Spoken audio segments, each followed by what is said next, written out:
The president has signed an executive order that puts a 50% tariff on all steel and aluminum. Now Trump is threatening to double tariffs on Canadian steel to 50%, a direct attack against our workers, their livelihoods, and the Canadian economy. Back in February, my steel prices were about 49.50 cents a pound. Right now, they're at about 68 cents a pound. By May 2025, Coca-Cola had quietly scaled back or shut down operations at 3 U.S. production facilities.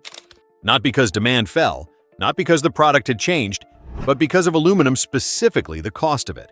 So impose a 25% tariff on foreign aluminum, copper, lumber, and steel. A series of steel and aluminum tariffs, first introduced in previous administrations and reinforced in 2024, had pushed the price of can-grade metal to historic highs. In some states, the material cost of a single Coke can rise by nearly 12 cents, a small number that becomes enormous when multiplied across billions of units. For a company built on margin efficiency, that change hit hard. The result: plants that once served as local economic anchors were scaled back. Some shifted to outsourced packaging. Others went dark. And just like that, one of the most recognizable American brands on the planet, a product sold in nearly every grocery store, stadium, and school, began realigning its supply chain away from U.S. soil. Coca-Cola didn't issue a dramatic statement. There was no headline about leaving America. Instead, what happened in 2024 and 2025 was far more strategic and far more permanent. Facing volatile input costs led by steep increases in aluminum pricing due to ongoing tariffs, Coca-Cola embraced a shift it called asset right.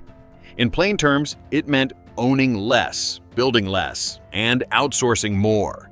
Instead of doubling down on large, wholly owned plants in the U.S., the company pivoted toward a distributed production model focused on partnerships and localized manufacturing, not necessarily within American borders. The logic was clear: if input costs rise in one zone, production should shift to another. And with Canada and Mexico now operating under more favorable trade carve-outs, particularly around raw materials, they quickly became Coca-Cola's most cost-efficient alternatives. In internal filings and investor calls, Coca-Cola executives emphasized that the USDS remained important for branding research and consumer market access. But when it came to actual manufacturing, the picture had changed. Plants in regions like the Southeast and Midwest were reevaluated. Some were automated, others were simply scaled back. A few, like the new investment in Birmingham, Alabama, bucked the trend, but those were exceptions meant to stabilize optics, not reset strategy. What's happening beneath the surface is harder to track. Contracts that once went to domestic can suppliers are now going to North American partners outside the U.S. Small and mid-sized bottlers that depended on predictable bulk deliveries are being asked to adjust or consolidate. Meanwhile, outsourced production hubs in Mexico are expanding not with fanfare, but with quiet efficiency. This wasn't a hostile exit. It was a cost correction. Certainly, we're seeing some disruption for consumers around the world. I think it's very important to recognize that some of the need for affordability didn't just start in 2025. Inflation was a factor for the last few years, and that lower income segment of the population in many markets has been looking for affordability for a while. In a world of tight margins, Coca-Cola did what most global companies are now doing. It asked a hard question: where is the smartest place to build, and answered it with math, not sentiment. The result: America is still part of the Coca-Cola system, just not the heart of it anymore. When the aluminum and steel tariffs were introduced, the goal was simple: punish China's state-backed overproduction and restore fairness to American industry. But by 2025, the ripple effects of that policy were landing squarely in Midwestern towns, not in Beijing. Coca-Cola, like many consumer goods giants, was caught in the middle. Its dependence on can-grade aluminum, the thin, high-purity sheet used to produce billions of beverage containers, made it especially vulnerable. According to industry data, Coca-Cola's material costs for aluminum rose by 30 to 40% compared to pre-2023 levels. That wasn't a one-time spike. It was a sustained drag on margins across every can it produced in tariff-bound states. And the company had only two options: pass that cost to consumers or cut costs somewhere else. Coca-Cola CEO says it may ramp up use of plastic bottles and raise prices due to President Trump's 25% tariff on aluminum imports. It chose the latter, and the consequences were immediate. Small and mid-tier aluminum suppliers in Ohio and Pennsylvania, once key nodes in Coca-Cola's domestic packaging ecosystem, began reporting canceled contracts, paused orders, and non-renewals.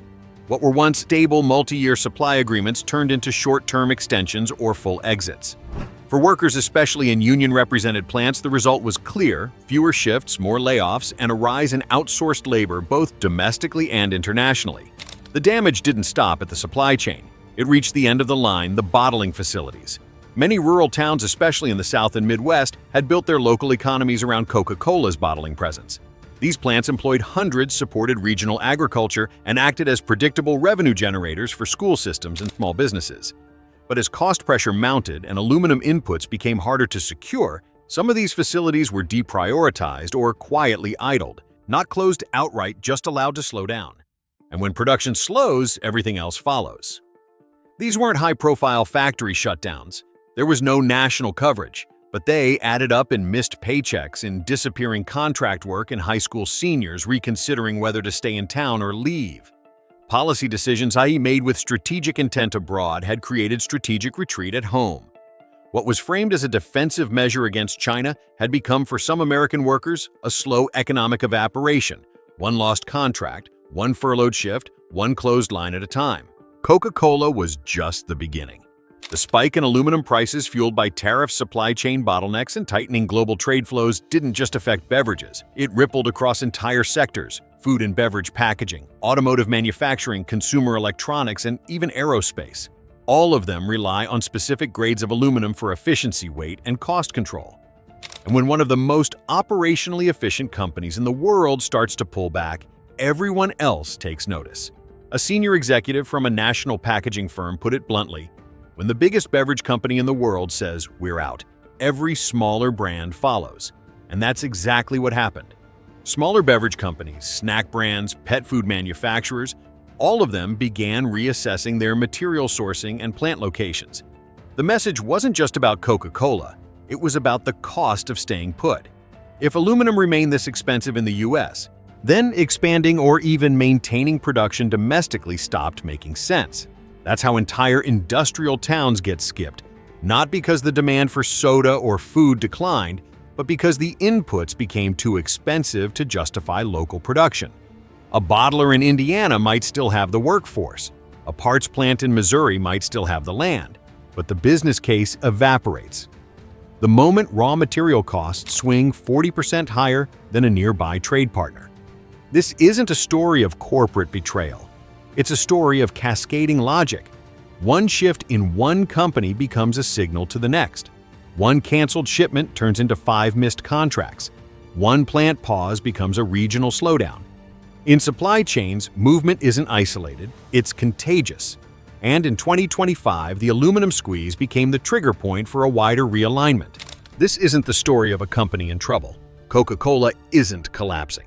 In 2025, it remains one of the most profitable consumer brands in the world, with a presence in over 200 countries, a portfolio of beverages that spans every market segment, and a supply chain that on the surface looks stronger than ever.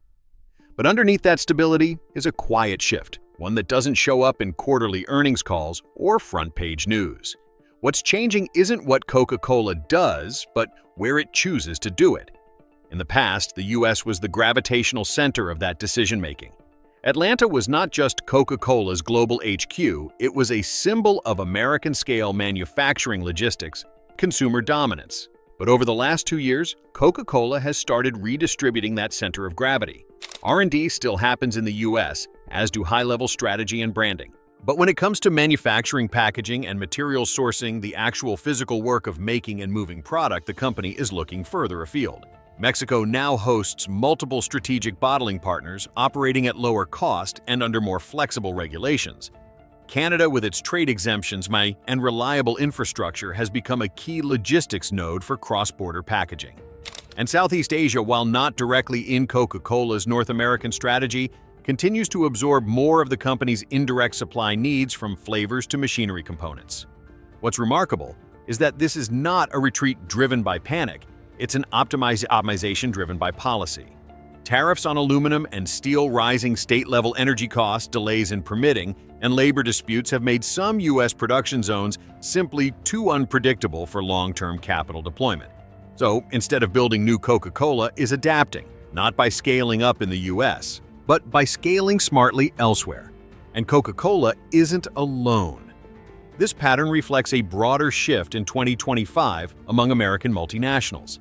Apple, Intel, Ford, Pfizer. These companies still lead the world in design patents and innovation, but their capital investment footprints are telling a different story. One where the core ideas are born in America, but the physical realization, the factory floor, the production line, the final assembly is increasingly handled abroad or in trade-friendly adjacent regions. It's not quite offshoring, and it's not reshoring either. It's something new, a geoeconomic rebalancing where leadership means managing the blueprint, not necessarily building it. This doesn't mean the U.S. is irrelevant, far from it. It remains a critical node in the global economy. But the notion that economic power comes from doing everything here is being quietly rewritten. Coca-Cola didn't make a statement, it made a choice. And other companies are making the same one. That's not collapse. That's evolution, but one that risks leaving behind the very places that once defined America's industrial identity. It's easy to miss what's disappearing, especially when it doesn't leave with noise. A can of Coca-Cola is one of the most recognizable consumer goods in history, sold in over 200 countries, bottled in dozens of languages. But at its core, it's always been more than just a drink. It's been a symbol of Americana, of industrial strength, of the scale and reach of U.S. production power. And yet in 2025, that symbol is being reshaped. Quietly, incrementally. The factories that once produced it are shrinking. The cans are increasingly sourced from foreign plants. And the cost math, driven by tariff supply pressures and strategic shifts, says that building that symbol outside America is now cheaper than building it within. If a product this deeply woven into U.S. identity no longer depends on U.S. soil to exist, then what else are we prepared to watch move offshore without even realizing we gave it away? This isn't just about soda, it's about leverage. Because leadership isn't just what you invent, it's what you're still willing and able to build. And right now, the building is happening somewhere else.